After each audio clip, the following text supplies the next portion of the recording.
Review show. As always, I'm your host Daniel with my father and co-host Jerry. Say hi, Dad. Hello. This time we're going to review The Courier, starring Benedict Cumberbatch, a allegedly true story, based on a true story about a businessman turned spy during the Cold War. Um, I actually liked this movie quite a bit. It was kind of a more realistic spy thriller, at least from whatever I've got from like reading things like the book Argo, and not the movie, but the book and stuff, and how like kind of spying works and whatnot. Um, and I thought it was kind of interesting and just kind of on how it was set up and everything, especially since the main character himself isn't a spy and is like actually just more or less just the courier of the information. Um, and he never really engages it. He himself doesn't really engage in that much, if any, spy activity throughout the entire movie. I found that pretty interesting. Only thing he does is carry the information. Yeah, he kind of carries and talks to the guy a bit, but that's pretty much it. And like I said, I thought that was kind of a clever twist on things and how it works. He doesn't really they I mean, essentially the story is he's a businessman that sometimes does business in Eastern Europe and stuff. I think they don't go into too much detail, but he kind of sells machinery and stuff and has clients there. They contact him because there's a person in the Soviet Union looking to defect and give them information. Um, I forget what it was. He like in the Department of Agriculture or something. I forget what the guy's job was exactly. And His they. job was he was basically a Mhm. uh, manufacturer's rep, Yeah, or and yeah. so No, machine. I What? meant for the Soviet guy. Oh, the Soviet guy was. Uh, First of all, he was a much decorated general. Yeah, he was a decorated general, and he was pretty high up. He was high up in the thing, yeah, Hmm. and he was the Hmm. Yeah, he was something that did it, and essentially like they uh, they knew that, and they essentially just recruit Benedict Cumberbatch because he's they just kind of knew him. They knew he did business in this area, and they just wanted somebody to go back and forth. And he's not really like, well, he's not really opposed to it. He's not really against it. But I like the fact they actually portrayed him like a businessman. He wasn't stupid. Throughout the whole thing, he didn't really know what was going on or the main things. yeah, And both they kept it that way, and he wanted it kept that way. But it seemed like something very like a intelligence organization would do. yeah. He was just like they knew he wouldn't be probably watched as much, etc. Because he had a high profile for years as a person who worked. He worked across the Iron Curtain before, um, and they just kind of used him to do that sort of stuff, which, especially just mostly taking it back and stuff. And yeah, he does develop the friendship and everything with the guy he's working with, which again would make sense. But they actually show him doing stuff that a businessman would do in those situations, and they showed that he was competent at it, and competent even at the spying thing. In the fact he didn't like try to save the world or anything. He was just trying to get the information back and forth. And while it worried him and stuff, he wasn't constantly freaking out. He was just kind of doing it as his job. Yeah, and I think the acting of Cumberbatch was just Yeah. splendid. I mean, Hmm. he seemed to be scared in all the right places Yeah. to the right degree. Yeah. Uh, he seemed, He was very good at playing a guy who didn't fully know what was going on, yeah, and he made that believable like his character would. He obviously had no idea what he was transporting, and I thought he did a really good job at like understanding that, yeah. and that he didn't really know. Like he said, we said he knew the guy was higher up. He didn't know what he was transporting. He was still able to kind of wine and dine the people, the Soviets, and the few occasions he was with them as groups and talked about it.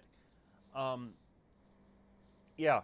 He didn't like he didn't like stand out or anything. Nothing about him screamed like I'm a spy or working for something, which again is something like Argo talks about and how you most of the spies are average looking people of normal height and et Yeah, cetera, et cetera, et cetera.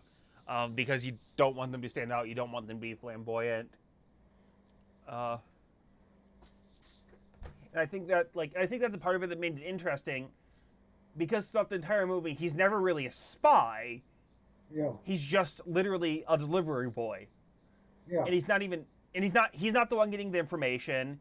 He's not the one collecting the information. He's not the one hiding the information. He's not anything. In fact, most of the information the guy just kind of hands to him because it's just in he just slipped it in these portfolios that he got. yeah. Um,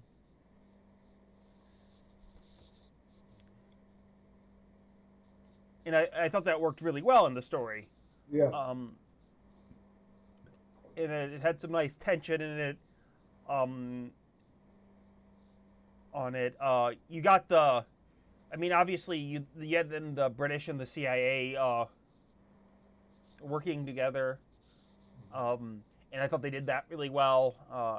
In both sides, not fully knowing what the other one was doing, but still getting along with it. And what's her name? Miss Maisel, Rachel Bronson or something, Yeah. uh, uh, was the lead female CIA agent, and she did a good job. And so did the other guy who was working for the British intelligence thing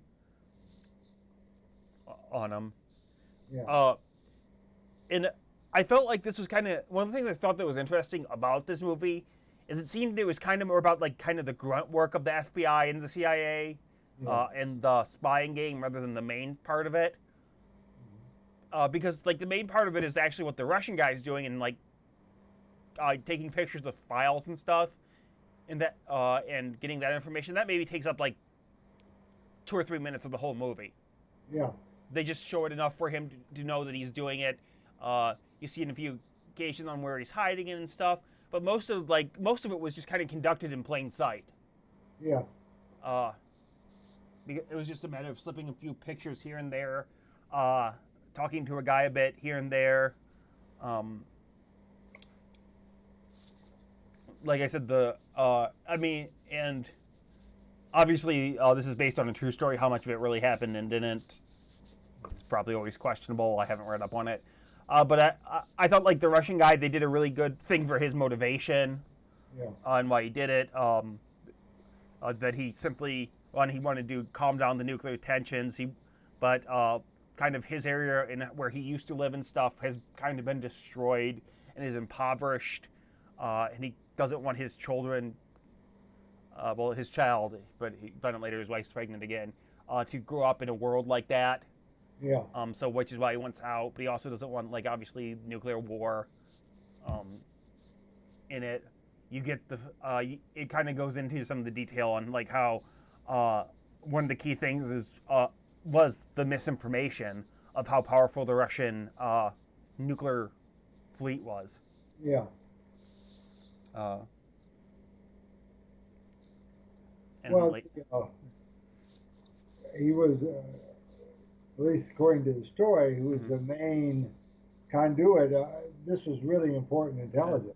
yeah, Yeah, first of all, he let them know that they were putting missiles in Cuba, hmm, and he also uh, sort of let them know as how strong the Russians' nuclear army was. yeah, and how they like really couldn't hit the United States easily. Well, Yeah, from a miss just by firing a missile. yeah. That's why Khrushchev was trying to stick them in Cuba. Yeah, And and you got his like somewhat worry on Khrushchev and those people more. Um, like it honestly, it kind of reminded me of that Star Trek episode I watched not too long ago, where the Romulan gives plans that they're going to attack the Federation uh, and stuff. He betrays he's still loyal to his people, but is does what he does to prevent a war. And it turns out they've just been lying to him and tricking him to try to destroy the Enterprise. yeah, Picard figures out a way around it, and it ends kind of sad because the guy commits suicide, but he still leaves a message uh, for his daughter, which they can't deliver yet, but it's implied they'll be able to deliver in the future. Hmm. And I kind of felt that was kind of the same arc with the lead Russian guy in this one, Yes. in his goals, in the fact he didn't really want to betray his country, but he was worried about his people, and he was more intent on just stopping a war and stopping the suffering than anything. It's a it's a straight through true story. Hmm. It is a like the normal story, spy story that has twists and turns, Yeah. and but the fact that it's true, Hmm. and the fact that uh, Cumberbatch pulls it off as the average person Yeah. stuck in this thing and is scared out of his Yeah. pants most of the time. Hmm. It's I thought they did a great job of that. I Yeah. mean, Well, he's scared when it's appropriate to be scared. yeah, In it, and that was just nice because sometimes they just make the character scared all the time. Like yeah, he wasn't scared when he got home. It was clearly weighing on him in some of the stuff, but it wasn't yeah, just like consistently destroying it. He obviously at the end decides to try to get in there to get the guy out because he felt it was the right thing to do. Um, like I said, really probably the only like real twist or very spying thing is the head of whoever the KGB guy is. I don't know if he was the head. Drugged the cigarettes or whatever to give the guy the heart attack yeah, or whatever he had. yeah. Um, and like that would probably the only really big like twist or something in the movie that they were. Uh, and even that, like I was like, oh, he probably drugged it or something. Uh, Yeah. but and then they search his house and they find it, and it gets all that in prison. But like I said, I thought the like when he does eventually get to prison, I thought those scenes were handled well, and kind of his like deteriorating mental state, but he still's Yeah. able to do that. I like how they were talking about like how getting him back, and how like they wanted to get him back. Not really. They just because they need one people to trust them, but they didn't want to trade too much for him. And like that was a really brief scene, but I found that again interesting. I just kind of how um, because it's primarily based around Benedict Cumberbatch's character, Mhm. even though the CIA and MI6 and stuff uh, are like the ones pulling all the strings, he has very little dealings with them overall. It seemed like Yeah. it's just kind of they were using him because of that. I mean, it essentially says the reason they used him is because they knew the guy Yeah. and he had some connections, and he would kind of be just somebody that they'd probably let in. And they never made him. I like that they never made him out to be this super spy or anything. No. He was just very much the same. I don't want to say the same person, but he was very much the person that would be stuck in that situation, doing what they do in that situation. Nothing particularly heroic, nothing particularly dangerous beyond what they were doing, but just working on it and trying to do everything. And I'll be the delivery boy. Yeah. Everything in the story was Hmm. non-movie like. It was sort of Yeah, a true story. yeah. I At You least that's thought the way. that everything that was in that story could have happened and probably would have happened. Yeah, he It was wasn't. He it was wasn't a movie there business. weren't really exciting parts and non-exciting Yeah, parts or anything, but it told it and it told it so well, and they played it out so yeah, well that it was a really good piece of work. yeah. I mean, there was some decent tension too, like when they were actually catching the people and stuff and dragging them in, and how that happened. Yeah, Get and it was very like the one Miss Maisel escapes him for a bit, but then gets caught. yeah. Uh, a few. Well, I think she might get back to the embassy or something, but Well, he obviously she had diplomatic immunity. yeah, she had diplomatic immunity. Like you had him kind of just coming up to two Americans on the street and giving them something to give to their embassy to get a contact. Just some stuff that well, nothing like it was nothing fancy. It was just very solid, very basic Yeah. uh, spy work, really. Hmm. And that's always I think somewhat interesting because you mostly see like they have all these gadgets and elaborate things um, in them, uh, and I thought that's what worked for the most part in the movie.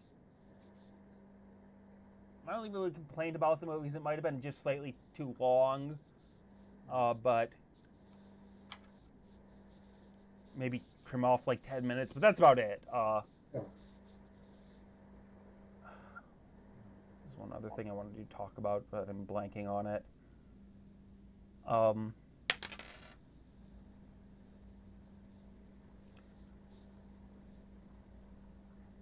uh, Adam, is there anything you wanted to say on it, or?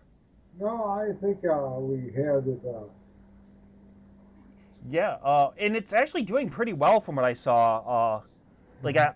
I mean, our theater, which doesn't really say anything, was the most full I've ever seen it. Yeah. Well, maybe at least the theater there. Maybe when we went to go see Raya and the Last Dragon, it might have been a bit fuller. But like it also, I saw like just some things saying how well it did at the box office compared to everything. So, that's good. It's a good movie, and I think we both recommend checking it out. Mhm. Um,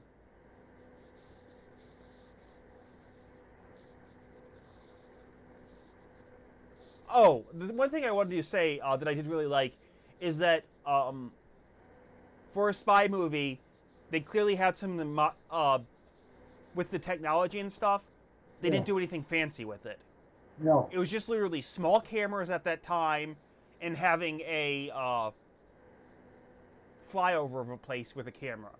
Hmm. Nothing beyond that. No like secret agent stuff, and like he even makes the joke at the beginning of the movie, like does it shoot a poison dart or something when he's given a tie clip? But he's Yeah. just given a tie clip because that's what they wear in Russia Yeah. or the Soviet Union It's in I Moscow. something he could be Yeah, recommended. it wasn't like a tracking device. It wasn't a microphone. It wasn't Yeah. like there was no like special like technology or tricks or anything that he had. It was just solid. Like it was just he was the guy that delivered the stuff. That's all. That's really all they were informed him. Um, in on it. And it was more about just keeping up the facade of what's going on than anything. Mhm. Yeah. Uh, and that was something clever. Uh, like I said, it was far more like the book Argo than the movie Argo, which you should read and watch. Read the book and watch the movie because they're both fantastic. But beside the point. Um, yeah. So I guess that's it. Like you said, you didn't have anything else to say. I don't think I have anything else to say other than go see this movie. It was a good time. Yeah. It Uh, was a good one. yeah, thank you for watching or listening, and please remember to like and subscribe. Bye.